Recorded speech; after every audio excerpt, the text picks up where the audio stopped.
Hello guys, this is your friend and we are back with a new fanfic. Which is what if Naruto had a secret harem of ANBU Beauties Yugao x Anko x Hana x others part 1. And if you enjoy this fanfic then please give me hype instead of comment and subscribe to my channel for more fanfic like this. And now let's start the fanfic. That is all that was going through the mind of a young boy as he ran from villagers. Some of them ninjas, some farmers, shopkeepers, and many other professions that can be found in the Hidden Leaf Village. The only thing each of these people, men and women, had in common was the fact they were all chasing down a 5-year-old child. Naruto was running for his life. He had cuts from kunai and shurikens all over his body, as well as other objects that had been thrown at him. He did not understand why though, he just wanted to come out and enjoy the festival like everyone else. The people always celebrated this day, the day that the Kyuubi was defeated by their great leader, and the day that they lost their greatest hero, the Yondaime Hokage, and his defeat of the nine-tailed demon fox, Kyuubi. That is, the Yondaime sealing the Kyuubi inside of a human child, and dying from the process of doing so. That child was the one who was currently being chased down by the villagers for trying to take part in the festival. The villagers saw this as an insult, the demon child coming to mourn and take part in this festival. So they did what anyone would do to an unwelcome guest, they chased him away and told him to leave. That would have been the end of it, if many of them had not already been drunk from sake, and other forms of alcohol that they enjoy on such occasions. These people decided to take it further, and chase the child down, and make sure he remembered not to come. Some even went to make sure the child would never see another day in his life. This is what brings us to the young Naruto running down alleys and down the streets of the village. He was running for his life, and he had no idea why. The villagers were slowly catching up to him, and he had no idea what to do. He had some luck early on by hiding under a shop cart, but the crazed villagers did not give up their hunt so easily, and found him once again as he crawled out from underneath it. After that he never had the chance to hide again. His only thought was to try to get to, or find someone that could help him. Going back to the orphanage would not help, since he was kicked out as soon as he was able to walk and talk easily. No villager was willing to help him, even if he was just a 5-year-old child. His clothes were barely hanging onto his small frame, with his bones showing from lack of food. His clothes hardly enough to keep him warm in the coming season. His blonde hair was dirty, with specks of dirt all over it, and flying everywhere. His eyes were tearing up from the sadness he felt as he was running, as well as from all of the pain from his cuts, bruises, and a few broken bones. Since he had been kicked out of the orphanage, he has had to fend for himself on the streets. Living off of anything he could find, and use without being beaten. Only able to bath in the rivers and ponds on the outskirts of the village, and eating off of what he could find in the garbage bins and trash cans. To say he had a horrible time so far in his life would be a gross understatement. There, maybe if I can get around the corner I can find a place to hide, thought the young Naruto. As he turned the corner into another side street he saw the last thing he ever wanted to see. Crazed and drunk villagers and leaf ninjas, with all kinds of weapons. No, what do I do now? I can't fight them. Maybe I can get them to leave me alone somehow. Naruto stopped in his tracks looking around. As he was, a ninja came walking up, his hitayat was tied around his bicep, and engraved with the symbol of the leaf. He had black hair that fell over his eyes, barely concealing them. He had dark brown eyes, that held a look of pure hatred when they fell on Naruto. He was nearly twice as tall as Naruto, and wore a dark green shirt, with a black vest over it. The vest had pockets from a few scrolls, and space to have a few extra shuriken and kunai to be tucked in. He had on baggy black pants, that reached down to just past his knees. On the right leg was a shuriken holster strapped on just above his knee. On the left leg was another holster, for kunai, and strapped to his mid-thigh. He had his ankles up to the middle of his calf wrapped in bandages, with black ninja sandals on his feet. Naruto knew looking at this man, and the others in the street that his chances of getting out had just vanished like a leaf in the wind. He was still thinking of something to do when the ninja spoke up. Well, you gave us a good chase, but now it is time to end this demon. We will not let you walk around our village any longer. We should have done this after the fourth died. Sadly, the third wouldn't let us. Well, now he isn't here to protect you, and no one else is going to stop us from doing what needs to be done. Naruto was stunned. From the way this person was talking, he got the feeling that they were going to do something far worse than just beat him. No, they wouldn't do that. Would they? Before now, the only thing people would do would beat me until I couldn't move or get up while they were around me. But this man, he makes it sound like they are going to. His thoughts were interrupted here as other villagers started shouting, "Kill the demon. Enough talk, let's kill it." That was when Naruto was sure that he would not be leaving this place alive. As soon as he thought this, they started throwing rocks, knives, daggers, kunai, shuriken, bottles, anything they could at him. Those that were closer to him moved in, and started to punch him in the head, chest, stomach, anywhere they could. Others kicked him in the same areas. It did not take much to finally get him down on the ground. From there they started to stomp on his arms, legs, and the rest of his body. The whole time Naruto was shouting as loud as he could, "Please stop. I didn't do anything wrong.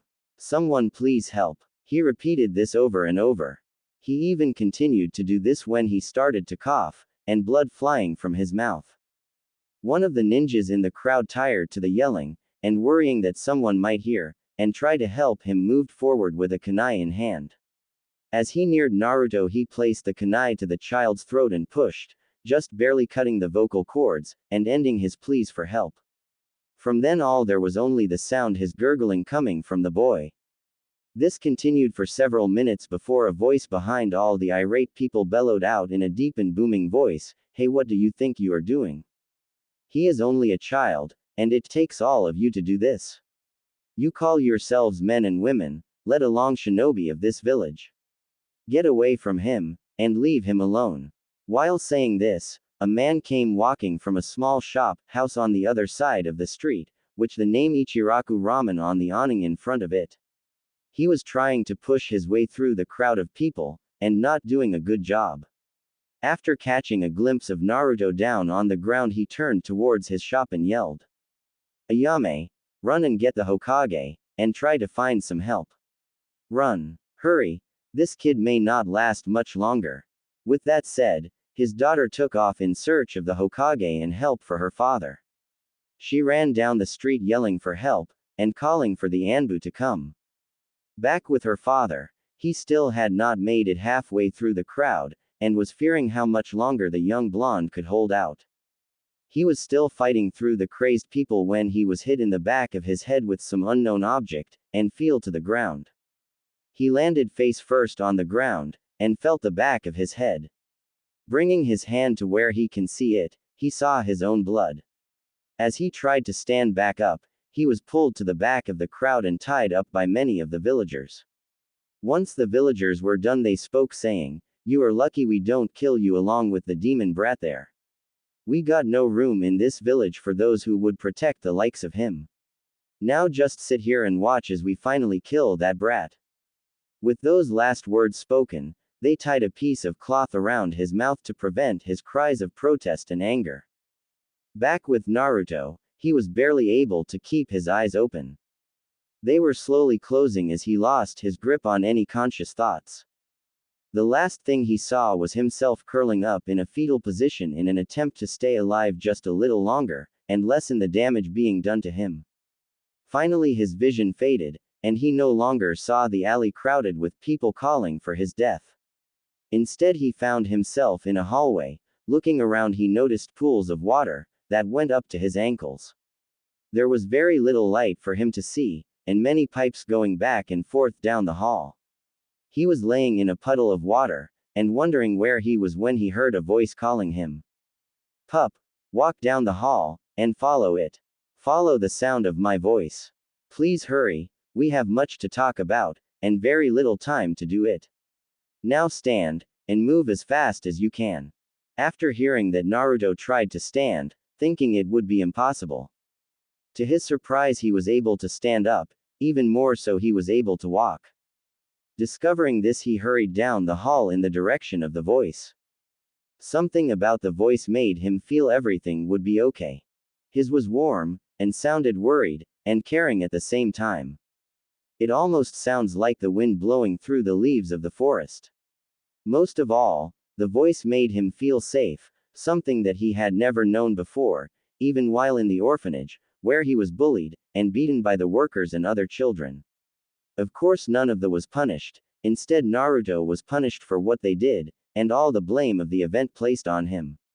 While thinking this, Naruto came to the end of the hall, and froze in amazement at the sight before him. In front of Naruto was a large cage. The front of the cage was facing Naruto, and was large enough to put the old orphanage he lived in inside of it. The cage doors had a single piece of paper that read, "Seal," on it. Naruto was amazed at where such a thing could come from. As he walked close, he noticed he could hear a soft swishing sound, like a fan or a tail of an animal being moved from side to side. The room had a few torches on the walls, but not enough to show what could be inside of the monstrous cage in front of him. He also noticed that here still were puddles of water, some reaching up to over his ankles, and almost to his calves. He walked through slowly towards the cage. When he was halfway to the cage, the voice from before spoke again to him. "Ah, Naruto, finally you have made it. Please come forward, I have much to tell you, and I fear I may not have much time to do it. To begin, I must tell you why the villagers treat you the way they have. You may not like what you are about to hear, but I feel you must know. But do know before I speak, that there is help on the way right now, I have sensed it, and it should be here shortly. Also, I tell you that everything I say was done for a reason, and as you grow older you may begin to understand why you were chosen, and why this burden has been placed on you." As the voice finished, Naruto was finally in front of the cage. When he reached the doors, he finally noticed that there was something in it, to go with the voice.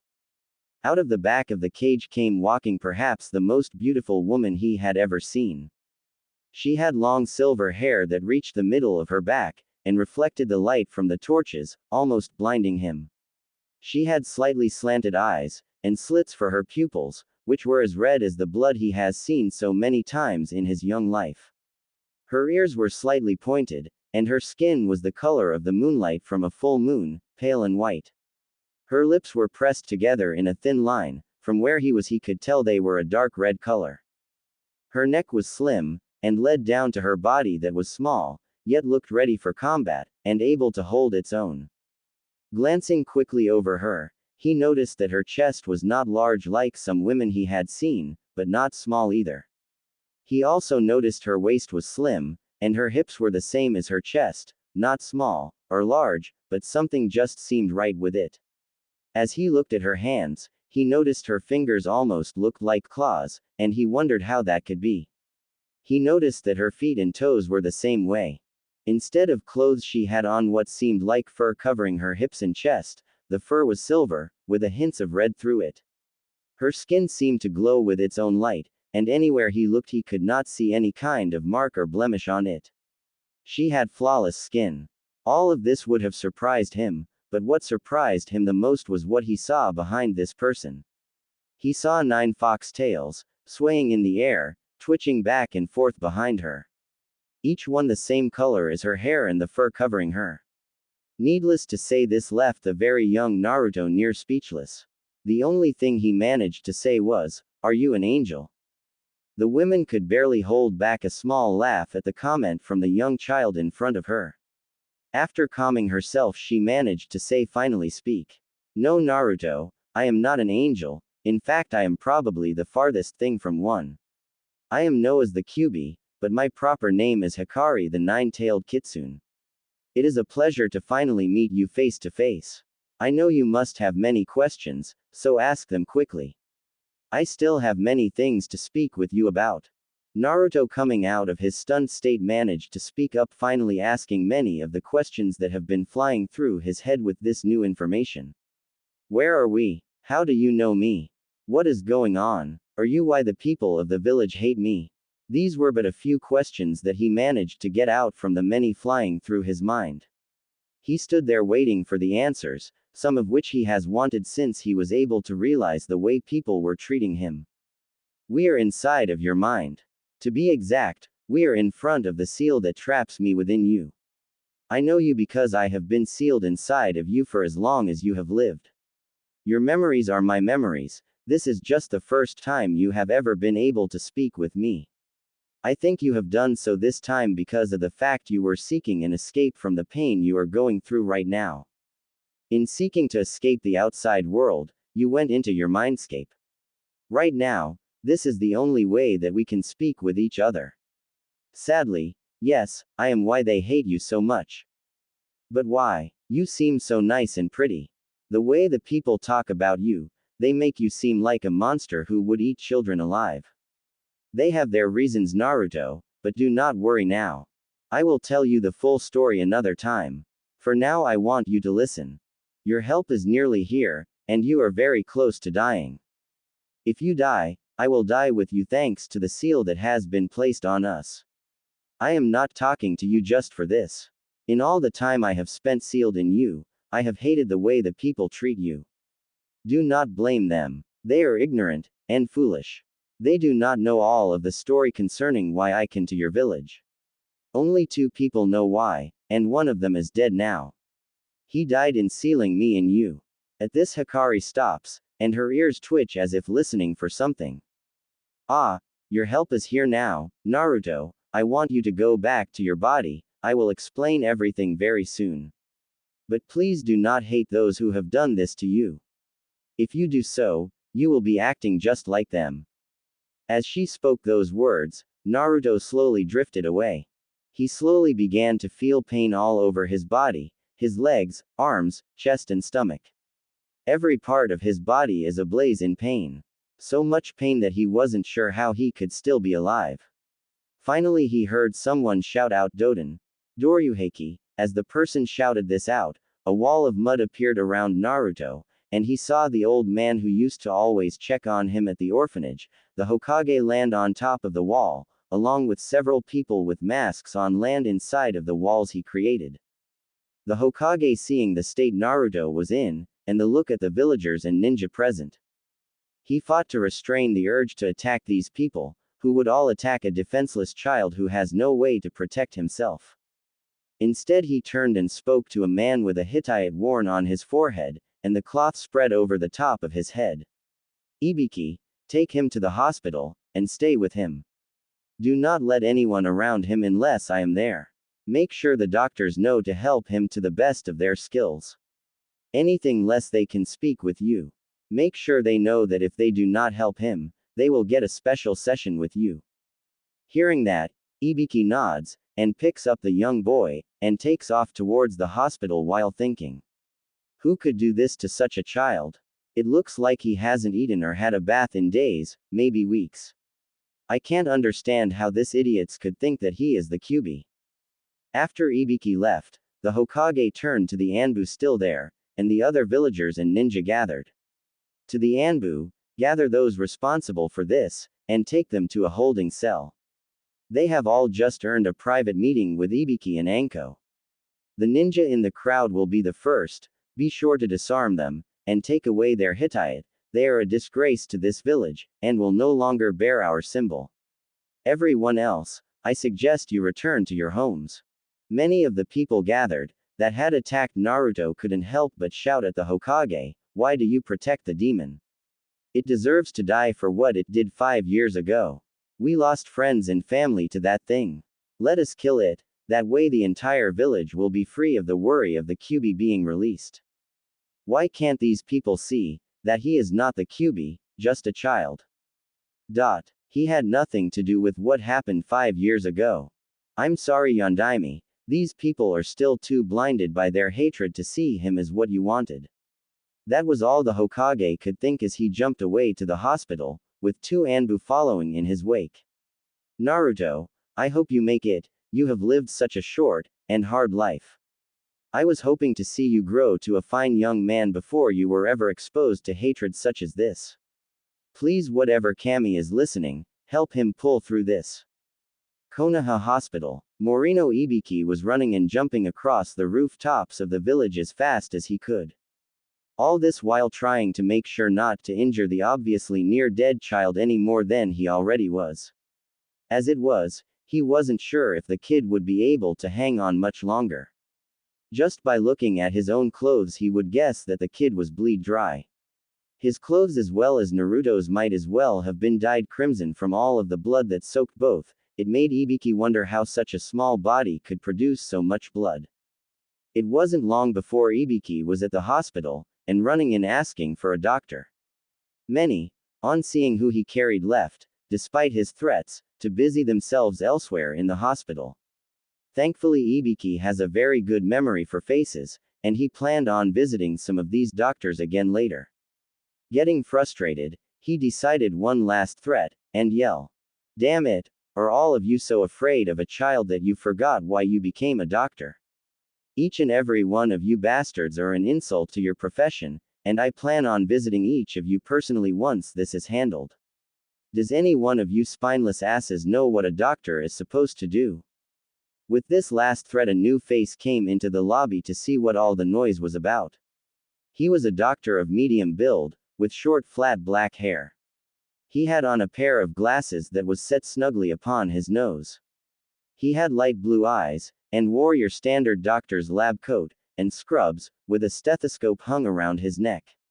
He was not much taller than Ibiki, and had a name tag that read Mihara Ojiro. Once he rounded the corner, he immediately noticed Ibiki, and what he was holding, and he also noticed what was dripping onto the floor of the lobby, blood. Lots of blood, and it was making a very large puddle. Quickly taking one look around, and seeing no one else coming to the aid, he ran forward as quickly and safely as he could to start his work on Naruto. How old is this child? Do you know what happened? How long ago did this occur? Quickly follow me and we will try to do what we can. From the looks of things he has numerous broken bones, and he has lost a great deal of blood. Ibiki on hearing this gave a sigh of relief, and followed the doctor to the operating rooms. As if snapping out of a daydream, nurses followed them back, gathering things that the doctor may need for the operation to come. Many of them were medic nin, and grabbed some soldier pills, blood replenishing pills, and blood clotting pills as they followed them back. Many of them were also younger, not old enough to remember exactly what happened with the QB, and why many of the older staff members did not want to treat this poor child. Once to the operating room, Ibiki set Naruto down on the operating bed, and stepped back to let the doctors and medic nin do their work. He didn't dare to leave the room, since he could not be certain who he could trust with the boy's life, and who he couldn't. He intended to follow the Hokage's orders to the T, and not let anything happen to him if he could help it. I need the medic nins to quickly try to stop his bleeding, give him replenishing pills, as well as clotting pills. First priority is to get him to stop bleeding. Try to stop all internal bleeding first.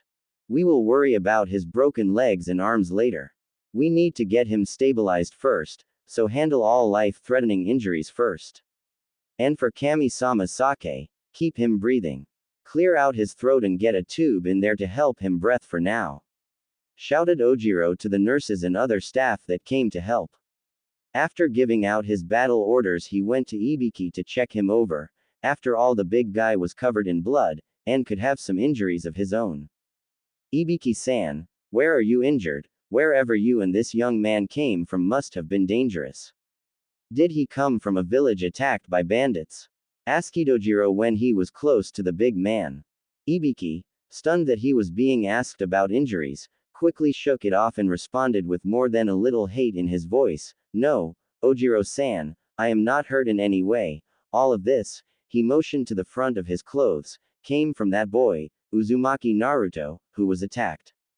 Here he then took a deep breath, obviously trying to calm himself down. He was attacked by our own villagers, for something he has no control over. Even some of our own shinobi attacked the poor kid. He is only 5 years old, and doesn't look like he has seen a decent place to eat, sleep, or bathe in some time. When Hokage-sama, a squad of ANBU, and myself came across him, he was lying in the middle of an alley, surrounded by his only village being beaten and stabbed.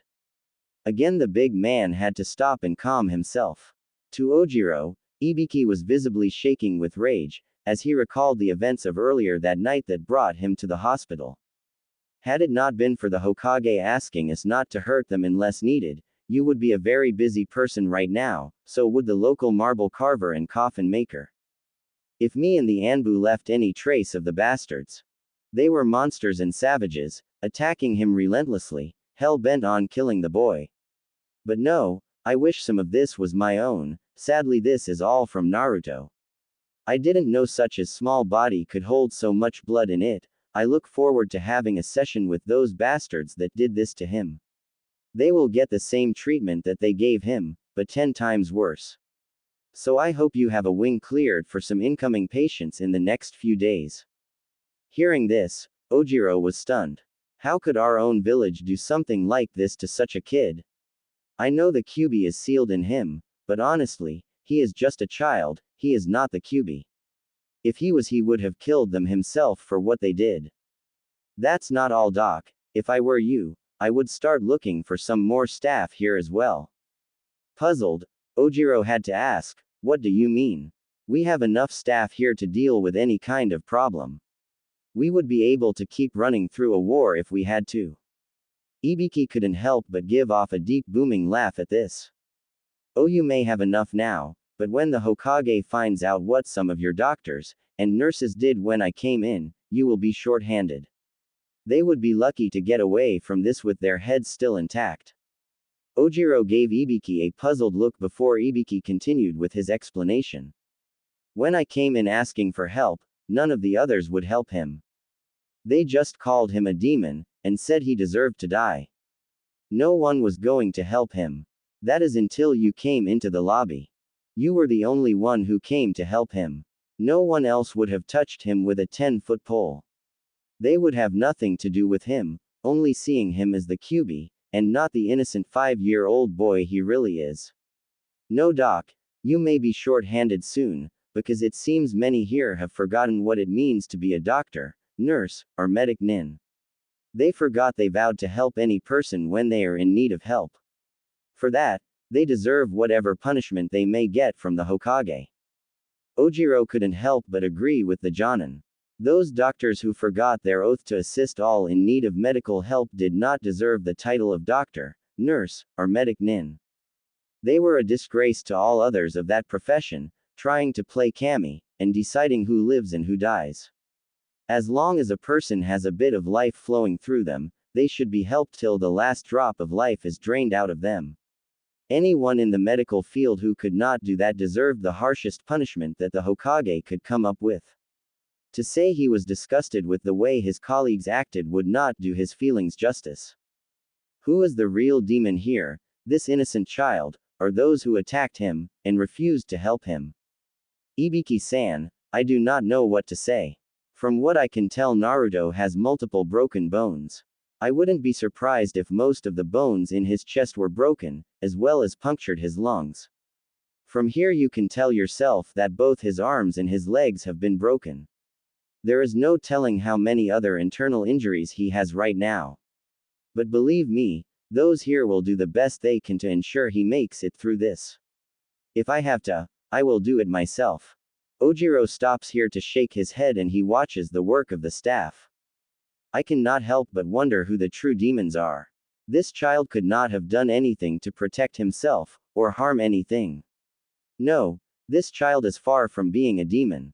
I would say that those who did this to him are the true demons. Those who would not lift a finger or voice their protest, or aid him are the true demons.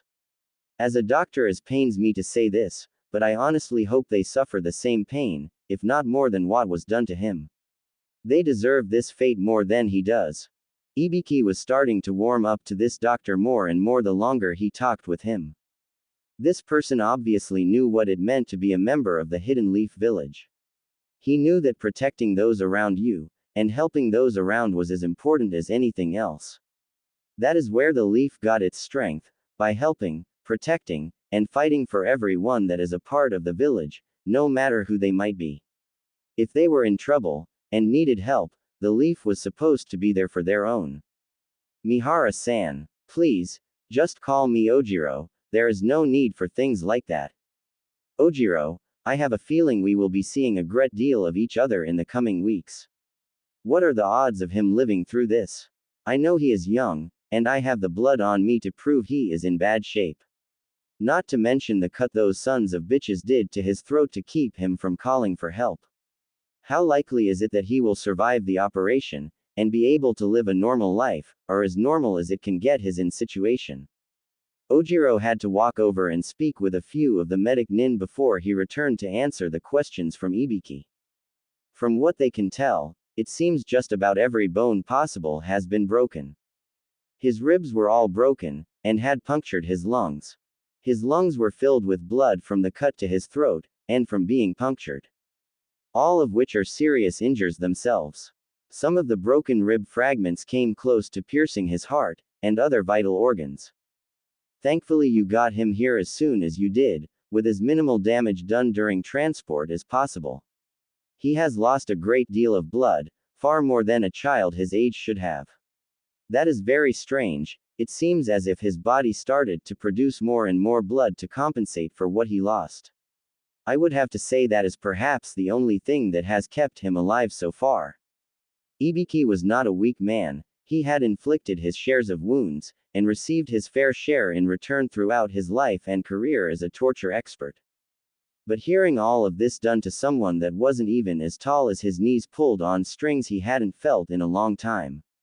This pulled greatly on his heart, creating a sadness he has not felt in a long time. At the same time, this angered him beyond belief. To think grown men and women could do this to him.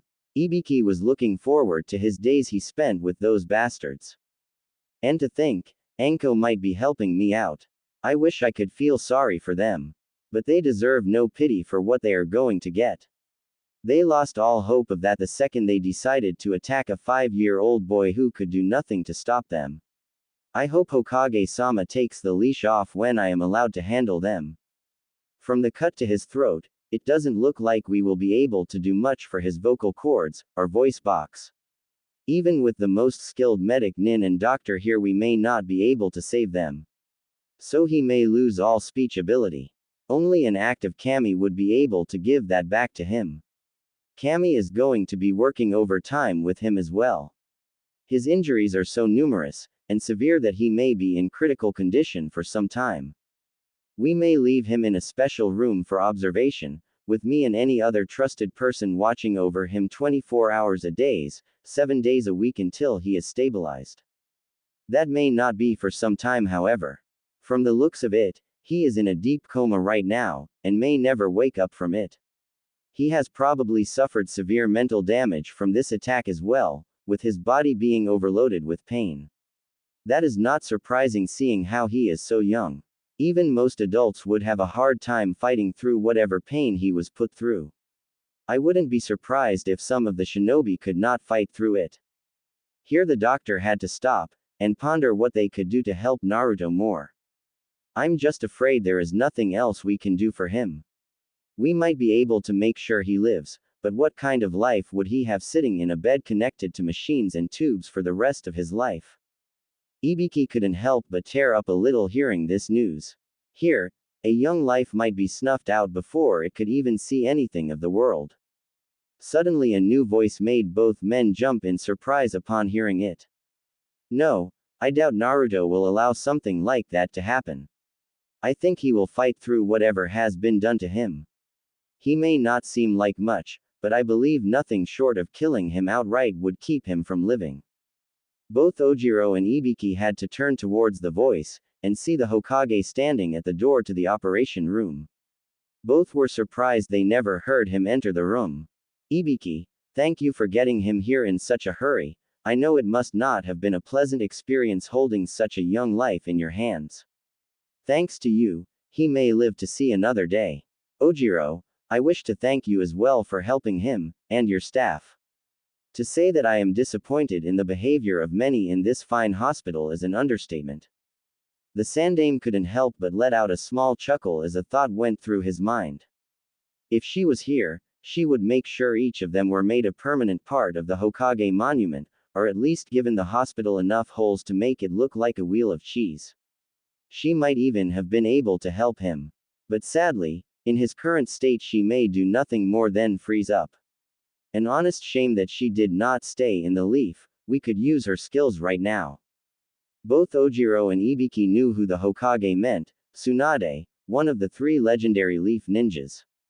Her skills would be of great use right now. She might be the only one that could ensure the survival of young Naruto.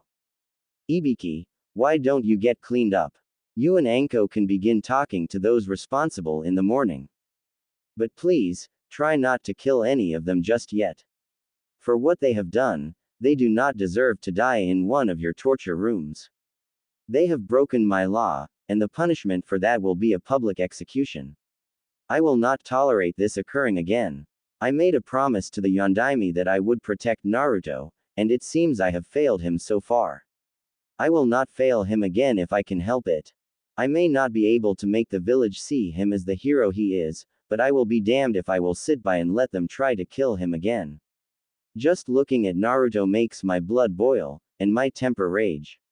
Now I wish I had done something more than just separate them from Naruto when we first got there. Ibiki nodded in agreement with the old Hokage. He wanted to teach them a lesson as well when they first got there. But he still has his chance in the coming days. No, he wouldn't kill them, but he will make them wish he would. He was going to make their lives of those people a hell on earth in the coming days and weeks. Ojiro had to wonder how bad this could have been, hearing the normally mild-tempered Hokage speak in such harsh terms, towards his own villagers nonetheless. This must have been more severe than it looked when they brought Naruto in. He shuddered to think of what the scene of this incident must have looked like when they came to it. A shiver went down his spine thinking of what the obviously enraged Ibiki would do to those who took part in this. He, like Ibiki, would not feel sorry for them, but sadly he would heal them if he needed. It was his oath as a doctor to help those in need.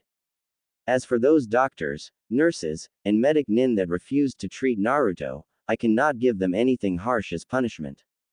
It takes a great deal of time to make skilled members of the medical community. I may not be able to do that, but I can reassign them to our outposts along the border, and throughout the country, and move those from the outposts back here into the village. I may also make a request to the daimyo for some assistance, as the need for skilled doctors is very high in any hidden village. Perhaps we could start a school for that, like Tsunade wished long ago. Ibiki and Ojiro just nodded in agreement to the Hokage. What he planned on doing made perfect sense. Finding and making skilled medic nin and doctors is a very hard task, since not everyone is cut out for those occupations. Inside of Naruto's mindscape, Kyubi, are you here? Naruto walked into the cage room asking this. When he walked in, he didn't see her anywhere, so he went closer to the cage. That was when he saw a flicker of silver moving towards the front of the cage. Welcome back, Naruto. You are now in the hospital. They are doing their best to heal you, and fix you up. But since we have a great deal to talk about, I will be keeping you here for now. Naruto nodded, wanting to know more about this person that the village made out to be a great killer. Kyubi, why does the village hate you so much? You don't seem like a bad person. You have been very nice to me since I first saw you. You aren't ugly like the people say, you look almost like an angel, or a goddess sent by Kami himself. Covering her mouth to stifle the giggles the statement from the young boy, she responded. No, I am not an angel or a goddess sent by Kami, I truly am a demon, Naruto. And thank you very much for the compliments. It is not every day that one of the 9 great demons gets such remarks from a human. I am very flattered you see me that way. But your village does have a reason to feel this way towards me, sadly. Even though they do not know why I came, I did kill many villagers and ninjas. I even killed, indirectly, one of the great ninjas of this time, the Yondaime Hokage. But please, Naruto, just call me Hikari, there is no need to call me Kyubi. As for what we must talk about, it has something to do with why I am sealed in you, and why I attacked your village. Then please Hikari, tell me. I want to know why I am hated, and why you are hated. I may only be 5, but I think I have been through more than any other person my age. I just want to know why they look at me the way they do, besides you being in me. I want to know why they hate you so much, when you seem like a very nice person, or demon. Then please, have a seat Naruto, and get ready for a very long story. With that, Naruto took a seat in front of the cage with his legs crossed, and Hikari started her story. Once a long time ago Naruto, mankind lived in cities with buildings that reached the skies. They were great buildings made out of stone and iron. Many of these could possibly rival the size of your village. There were hundreds, if not thousands of cities such as these around the world, with people of different races, cultures, and beliefs moving through them. Many lived at peace with one another, while others were always at war. In this wars, they used weapons. They were stronger than some of the skills used by ninjas today. They had weapons that could fire small metal balls at others faster than the eye could see. They had bombs that could level the strongest of buildings by themselves. They had flying machines that allowed them to travel like the birds, and attack their enemies with surprise and vicious force. Normally these wars stayed in small areas. However, sometimes they would become larger. There have been some wars in the past of this world, where millions have died. There was enough dead to fill this village to the tops of the walls, and overflow them. At this time, many were killed just because of the color of their skin, what they believed in. Others were killed out of jealousy and the need for power. Some killed to protect their loved ones, and home, as well as for revenge. Some things that should never be done.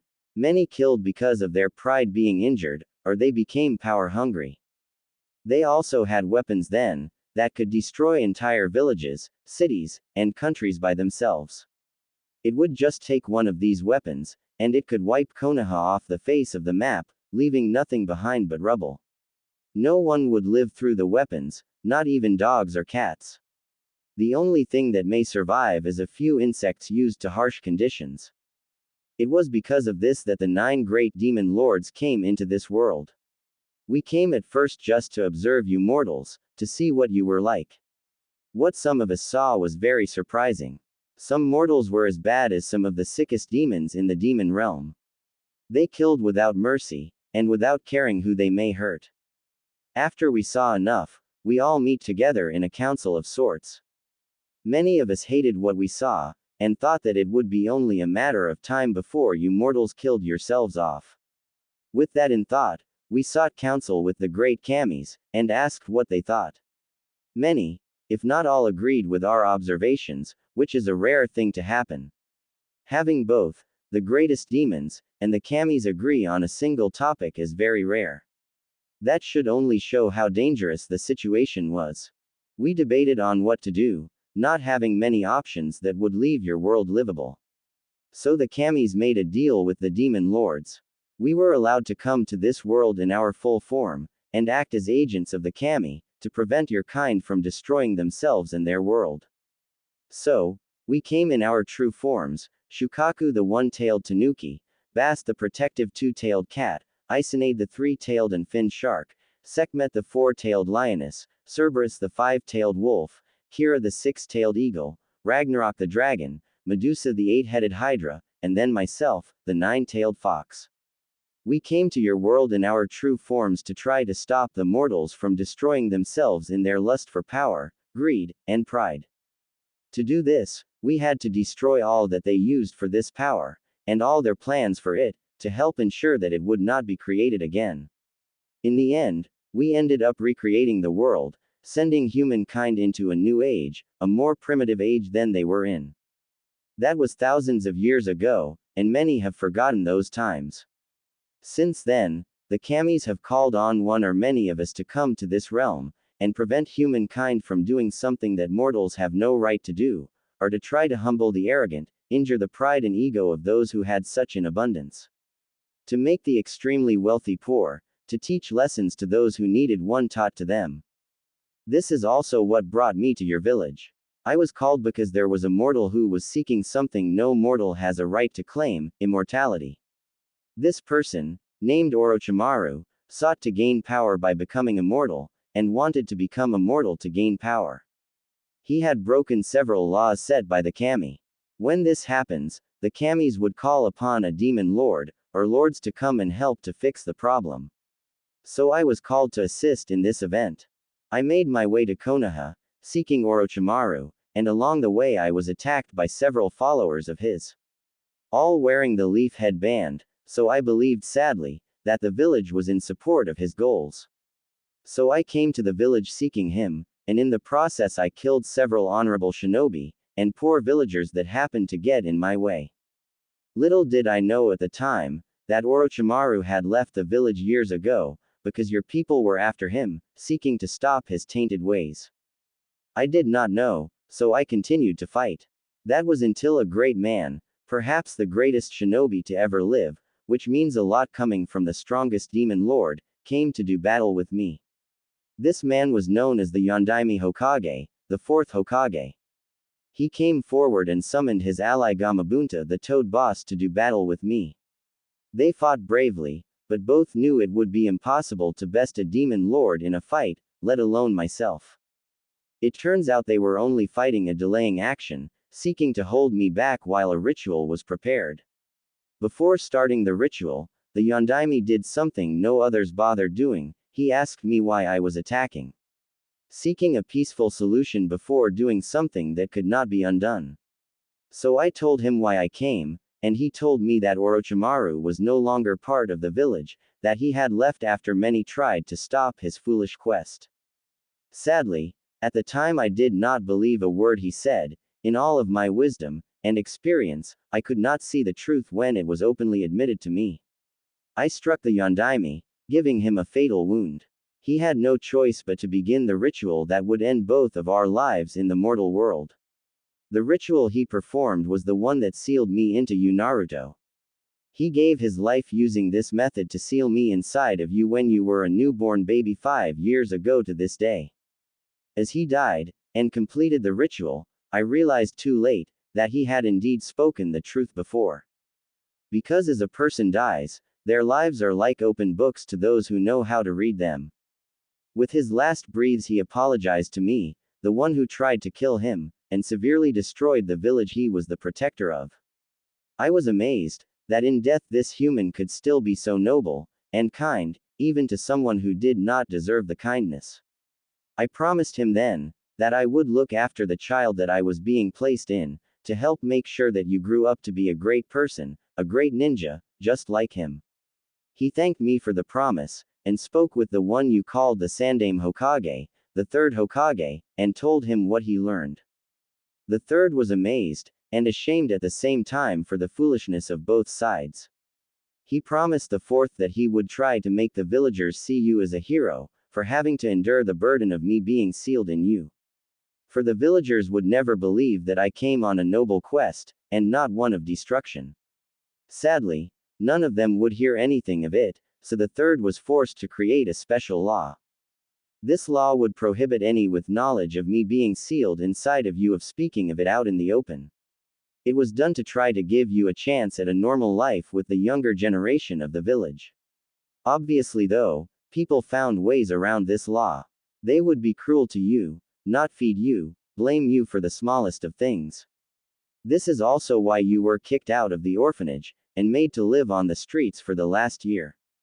For all of this I am truly sorry for making your life so hard. Had I listened to the truth when I first heard it, perhaps something else could have been done.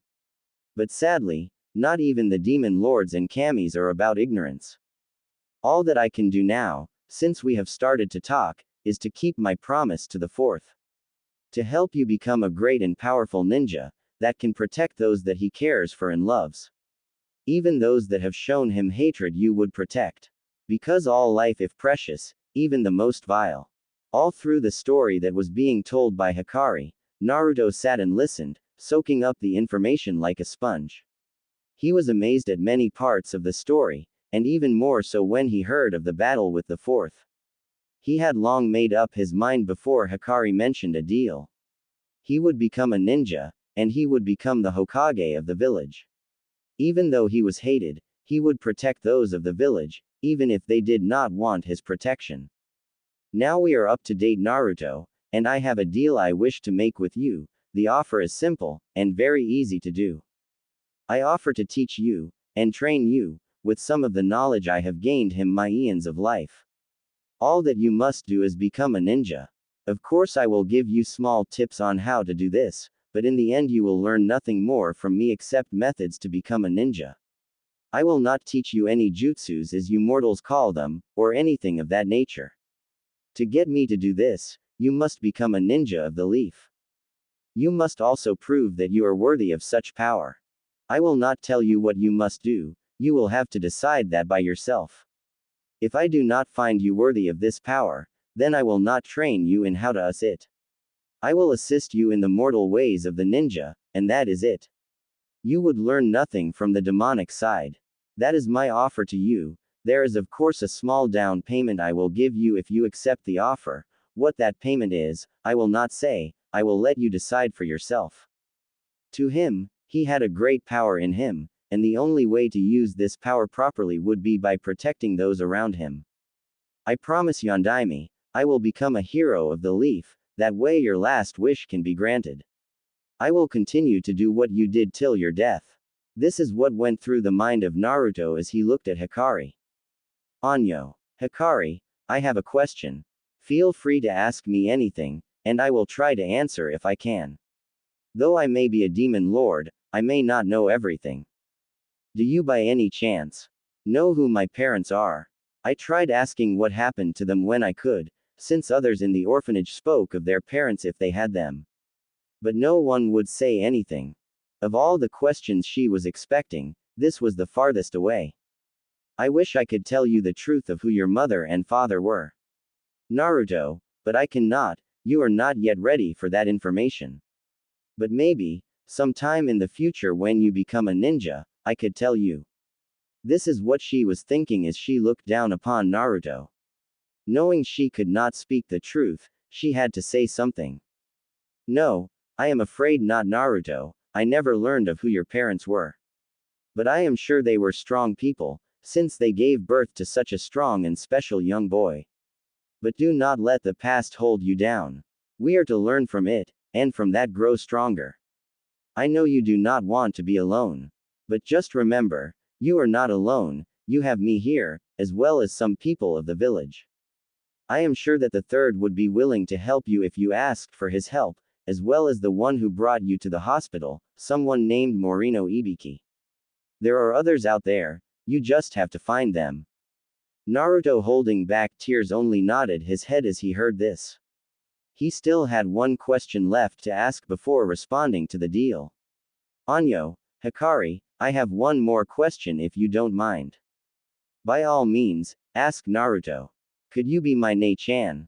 Since I don't have any family, I was wondering if you could be my sister. Hikari was surprised yet again by this, but she was very flattered as well. After causing him so many problems in his young life, he wanted to call her sister. Of course, Naruto, I would be glad to be your Nei-chan, and you could be my Ototo. How does that sound, Ototo? He couldn't help but nod his head furiously up and down at this news. Yeah, that would be great, Nei-chan. With that, they both laughed for several minutes before calming back down enough to continue talking. Nei-chan, I accept your deal. I will be the best shinobi Konoha has ever seen. I'm not going to stop there either. I am going to be Hokage one day. I want to be the best Hokage ever, even better than the fourth. Very well then, now for the down payment on our deal. First, you will gain senses like mine, you will have the sight, hearing, taste, and smelling abilities of the kitsunes. Secondly, you will be able to heal quicker than normal people. This is another one of my powers, that I am granting you. As we speak, it is already starting to work. Right now it is not as powerful as it would be when you grow older. So it will not heal all of your wounds completely. With you as badly hurt as you were, it will leave several scars on your body where the most severe wounds were. As you grow older, the healing power will grow stronger, and heal you enough to where it will not leave scars. I cannot fix old wounds, so your scars will stay if you gain them before then. So do not get any ideas that you are invincible, Ototo. You can still be killed, and severely injured. Do not let this go to your head, do you understand?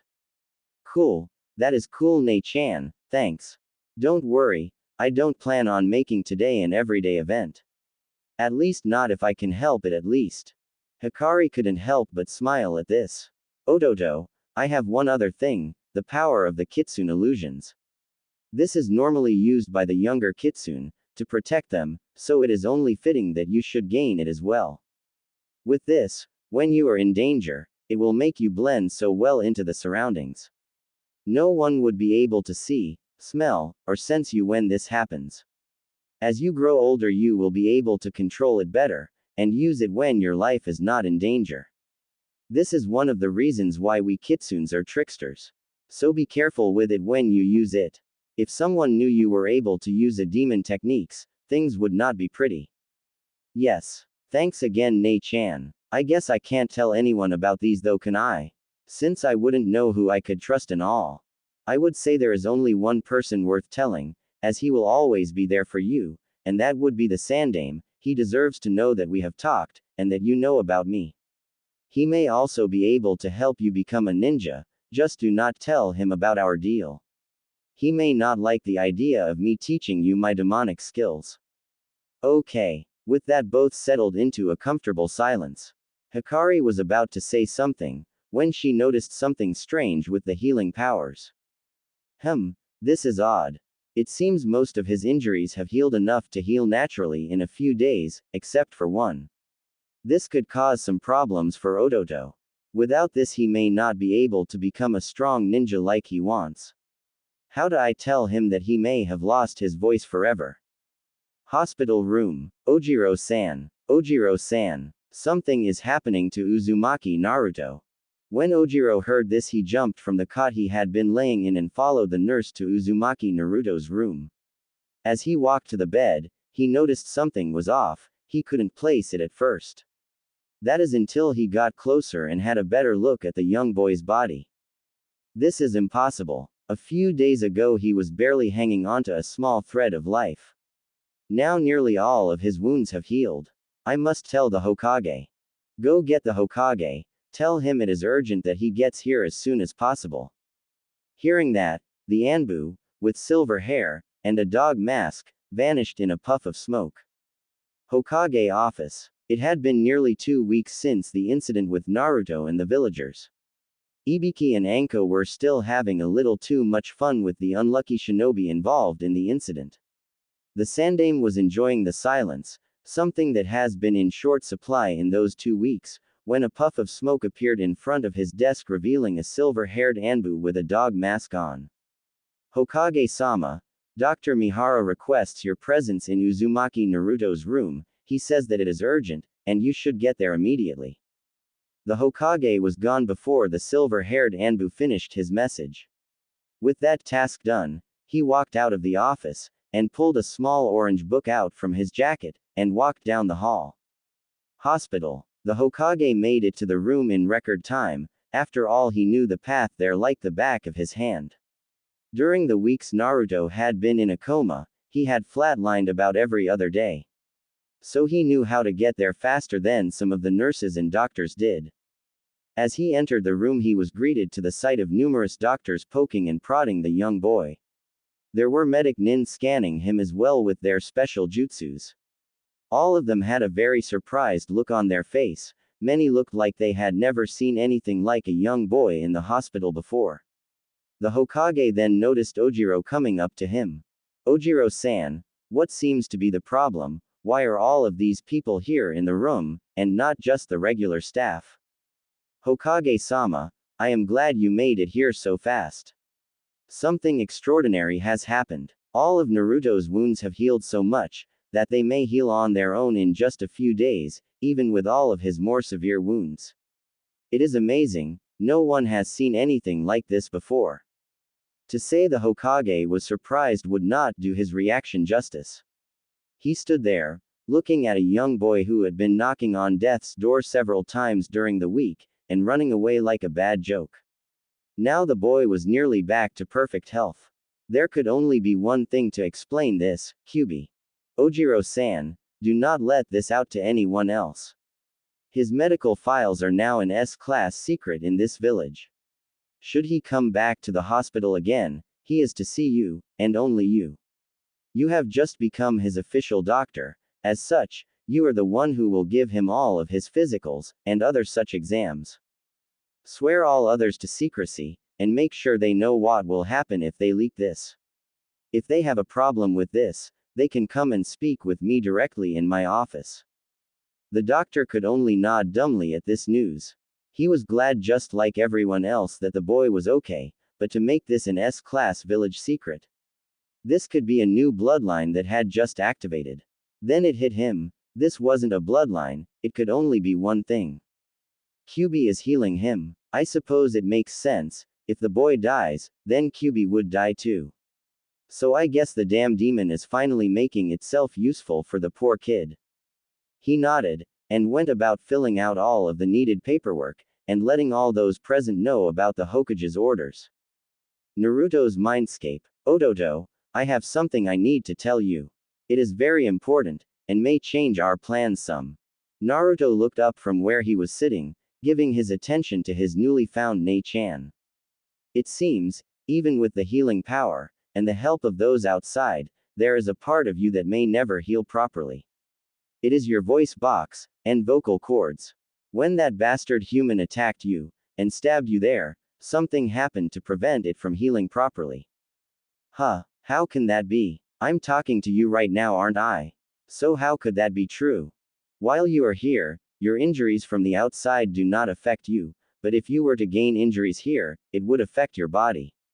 So if you are cut on your real body while here, you would not be cut in the mindscape. But, if you are cut or injured in the mindscape, then the same would happen to your real body. So because your injury to your real body, you are still able to speak inside of the mindscape. This may cause a problem for us, and our plans for your future. How will this change things? I am still going to become Hokage, no matter what I have to do. And no matter what happens to my body. Naruto, most ninjas need a voice to help concentrate on performing jutsus. This is why I say it will be a problem. Thankfully there might be a way around this, and it will be very hard on you to do this. I know you can do it, and I will help you to an extent. I will not help much, just enough to let you know what needs to be done. Cool. Then we will stay with the plan. I won't let this stop me from getting to my dream. With this he struck a pose, and gave the V for victory sign, meaning he would never give up on this dream till he made it. Very well then. I believe there is someone outside waiting to speak with you. Remember though, Ototo, you will not have a voice out there, so you will have to find a way to communicate with them. Writing on a scroll, or some other paper might be the best way to do it. But remember, do not tell anyone but the Hokage that you have spoken with me. We wouldn't want to scare those who dislike you into acting again. With that, she made Naruto slowly return to his regular state of mind, and exit the mindscape. Hospital. Naruto's eyes slowly blinked open, then closed again. Man, why are the lights so bright here? The Hokage saw this, since he was sitting at the side of the bed waiting for this sign. Not long after he first arrived they realized that Naruto may very well wake up sooner than they thought.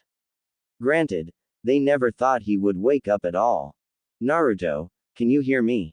It's me, the old man. Come on Naruto, let me know if you can hear me. Slowly Naruto opened his eyes again, squinting up at the lights of the ceiling. He turned his head side to side, looking around the room. There were no windows, except for the small one on the door. The room smelled like someone went overboard with their cleaning. He had no idea why someone would do that. It was all white, and blinding white, the fluorescent lights reflecting off of the walls, and the white marble tile floor. He turned his head and smiled to the Hokage, a big toothy fox-like smile, that crinkled up his face, and caused his eyes to squint some. He slowly pulled a hand out from under the sheets and gave the old man a thumbs up. The Hokage was surprised to see him in such a happy mood. More so when he saw the big smile Naruto slapped on his face, and the thumbs up following it. Naruto, we need to talk about what happened, okay? I need you to tell me why you never came to me and let me know they kicked you out of the home. If I had known, this may have never happened to you. I am sorry this happened, and only wish I could have gotten there a little faster. Thankfully young Ayame managed to get some help when she did. She and her father are doing very well, and have tried to come by to see you several times. Naruto again flashed his smile, and nodded. He pulled his other hand out from under the sheets and held it to the other, making a motion like he was trying to write something in thin air, hoping the Hokage would understand what he was trying to say. The Hokage watched Naruto closely, and noticed what he was doing. Surprised that he forgot what the doctor said, he quickly got some paper and a pen for Naruto to use. Taking the offered paper and pen from him, Naruto scribbled out. Hey old man, it's great to be awake. Boy do we have a lot to talk about. You may want to lock the doors or something so that no one can come in while we talk. Nodding, the Hokage walked to the door, and let the ANBU outside know what was going on, closed the door, and locked it. Okay Naruto, you can go ahead and start now. Well, sorry about the scare. I tried coming to talk to you like you said, but every time I would be chased away by people. I finally just gave up on trying to get to you. About the orphanage, they tossed me out about the same time. Not sure when it was exactly. But those don't matter anymore, I got a Nei-chan. After reading the last part, the Hokage did a double take making sure he read that right. He found his sister while he was in a coma. Or could he mean the Kyuubi? If so, I thought the Kyuubi was male. Wouldn't be the first surprise we got from the Kyuubi. Naruto, do you mean the Kyuubi is your Nei-chan? Are you sure you don't mean Nii-san? Naruto shook his head. No, and pointed at what he wrote again. Then started to write out, no, I mean Nei-chan. Kyuubi is a girl, and a very pretty one too. She looks almost like an angel. In the mindscape, Hikari couldn't help but blush at the compliments he continued to give her. She is very nice, and even helped to heal me some. But she told me that I might not get my voice back. Which is a real bummer, but I can live with it. The Sandaime was surprised at how well Naruto was doing. Thinking about it, he was also very surprised at how well the young boy could write. He was writing very neat, and clear, easy enough for him to read. It was almost as if he was a child genius, with the way he wrote, and spoke through his writing. Naruto, am I to understand, that you and the Kyuubi, have spoken? What has he, or she said to each you? Please do not leave anything out. If need be I will get a scroll for you to write all of this on. That way we could file it away in the archives or in my office. Naruto nodded, and let the Hokage know that he should do that. After a few minutes an ANBU knocked on the door with what the Hokage asked for. With that done he got a rolling table, and brought it over to Naruto with the scroll rolled out and open for Naruto to use. With that, Naruto began to write out everything that happened that night 2 weeks ago. He told the Hokage everything, except for the deal made with Hikari. As Naruto got to the part of wanting to be a ninja, and dreaming to become the Hokage of the village, the Sandaime was utterly surprised. This child, who could not, and may never be able to speak another word verbally, still wanted to become a ninja, even after hearing from the Kyuubi, know his Nei-chan. This is going to take getting used to, not to mention that her name is Hikari. That was something she never told used 5 years ago, that it would be very hard to do. But who was the Hokage to deter him from such a dream? He would back him up from the shadows as best as he could. With that in mind he made a mental note to register Naruto for the Ninja Academy as soon as possible. He was also very interested in what he heard about the gifts that were given to Naruto. He was very thankful when he heard about the Kitsune illusion technique, but he feared what Naruto may do with it as he learned to control it. He could already feel the headaches coming to him. After all this was done, the Hokage still had one question left for Naruto. Something was just bothering him about the way Naruto was able to write so fine and clear. Naruto, I have one more question before I let you get some rest for the night. How are you able to write so well? You couldn't have learned it from anywhere, due to the sad events that have happened. So how have you learned to write so clearly, and neatly? Naruto was stunned when he heard this. Everything he was doing just felt so natural. But now that he thought about it, he realized that he had never learned to write very well. He did the only thing he could think of. He asked his Ne-chan. Ne-chan, do you have anything to do with this? I've never been able to write like this before. It almost seems like someone took over my body or something. Naruto heard a chuckle in the back of his mind from the mindscape. He knew she had something to do with it. Ototo, you are smarter than people give you credit. Along with the other gifts, let's just say I jump-started your brain with some of my memories, that way you could talk to people better. I also have something else in mind for you, that I plan on teaching you once we get out of here. After hearing this, he let the Hokage know, and watched as a brief stunned look passed quickly, and left as quickly across his face. Okay Naruto, I think it is time you get some rest. You still are not completely healed yet, so rest up. You may be able to leave the hospital by the end of the week. Hopefully I have something set up for you to live in by then. Seeing how you are still young, I may see if I can find someone to take care of you. You may not believe me, but there are a number of ninja that are worried about you, one being Morino Ibiki. He seems to have taken a liking to you, and has been by every day. I think you will be surprised when you finally meet him. With that the Hokage tucked Naruto in, and whispered a good night to him. He turned towards the door, and dimmed the lights down before he left the room. Well Yondaime, if anything, he has the potential to become the hero you want him to be. Let us see what Kami has in store for him now. Hopefully the rest of his life is not as bad as his first few years have been.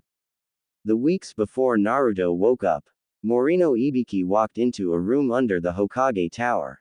Deep underneath so that those above would not have to hear what went on in this section. This was the area of the Hokage Tower that many people feared. More so when it involved Morino Ibiki. Ibiki was not a special jonin for nothing. He was the head of the ANBU torture and interrogation unit. He was paid to hurt people for information, and as punishment for those who deserved such treatment. He was hardly a person who enjoyed his job all of the time. Most of the time he only enjoyed it when working with Nukenans, and enemies of his village. Today though was special. Today it would be his own comrades from his own village, who were not considered Nukenans. They were people he may have worked with before. But they also crossed a line recently. These people took it upon themselves to break an S-class law, passed by the Sandaime Hokage 5 years ago. It was made to give a special child a chance at a normal life. At least as normal as possible with what he kept deep inside of him. The people he would be working with today, beat and may have possibly killed a 5-year-old boy. A boy who did nothing wrong, other than try to go to a village festival, he should have ever right to attend. Sure these people may have been drunk, but god damn it, some of these people were ninjas, and should know better. This is what was passing through his mind as he walked into his area and put his work face on. His work attitude consisting of a cruel smile, and cold dark eyes. He was not in his world, where he was ruler, and he could deal with people how he saw fit. The ones he was going to be dealing with for the next week would be put through the same pain that put the boy known as Naruto through. He would deprive them of majority of their food and water, barely giving them enough to survive. He would deprive them of sleep, and any comfort they may think they deserve. Then the real fun would start for his guests. They would each get special one-on-one sessions with him and Anko. There would be the physical torture, and then the emotional and psychological torture. The things he was very good at. This is often why people called him a sadist, and cringed or slowly backed away from him when he walked by. He was content to let them see him that way, as it often meant not being bothered unless of an emergency. It also helped him get the things he needed done faster when he asked someone to do it. His partner, Mitarashi Anko, was another person that had a gift for this trade. She may not express it like himself, but she has her own way of torturing people when they needed information. Her being the former student of one of the greatest Nukenans to come from Konoha, Orochimaru, had something to do with this.